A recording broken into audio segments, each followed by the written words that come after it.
new volunteer. Well, I've been a volunteer here for 2.5 years. I think the most interesting thing about it is the fact that I meet so many people from around the world in this one little venue. There's so many people coming from everywhere who seem to gravitate to this place through various events that are happening here.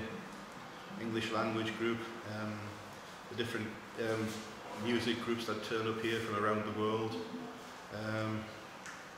film producers and directors who sometimes turn up here, actors. We've recently had Crispin Glover, for example. It's been an eye-opener, it really has. Very worthwhile doing. What would you say that your role is here? I've recently started programming films myself, but I think my main role is doing the general practical work that a venue like this needs.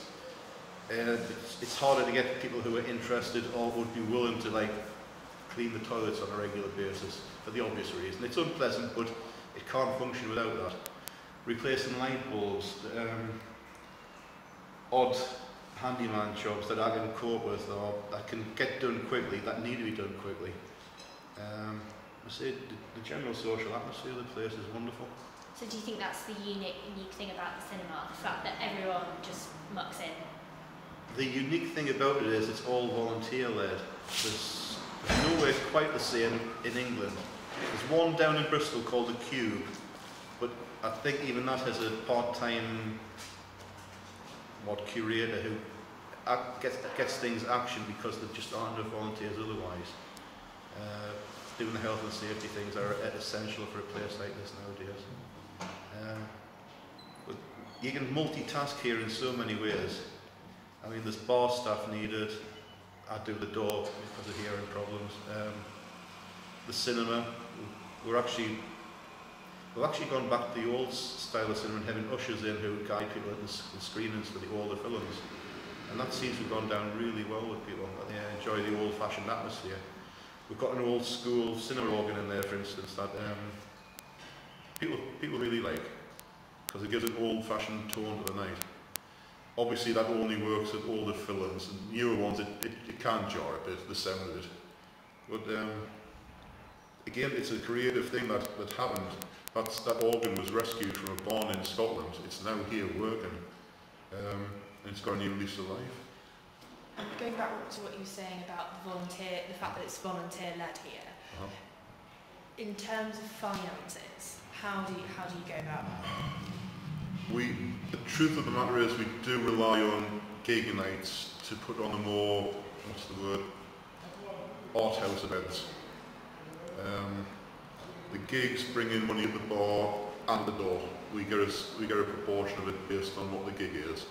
But the bar, effectively the alcohol sales and donations, in fact, and the Northern Film Media, Newcastle City Council help us out, because they know we're the one place that can put on the more obscure things that attract a huge range of people.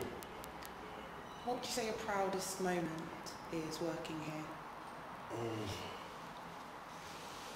I think helping out on the Crispin Glover evening. It could go back a year to the Maximo Park one, which was an absolute stormer as well. Maximo Park International Group playing live their own fresh soundtrack to an old dirty song called Man Who Smiled. Never to be repeated at performance, and it was there part of it, helping out. The same with the Crispin Glover last month. He's going to come back next year, so it's not that. That's a bit of a, but what he did was so special, and this was the place it could be seen. Again, it was one of my friends who helped organise that. Took over a year to do it, but it's done. And he was very happy with the evening. We were very happy with the evening that he came. Very proud to be part of it, to be honest. And because you're volunteer-led in that respect, there isn't that stress of being part of a regular cinema where it's got to go right.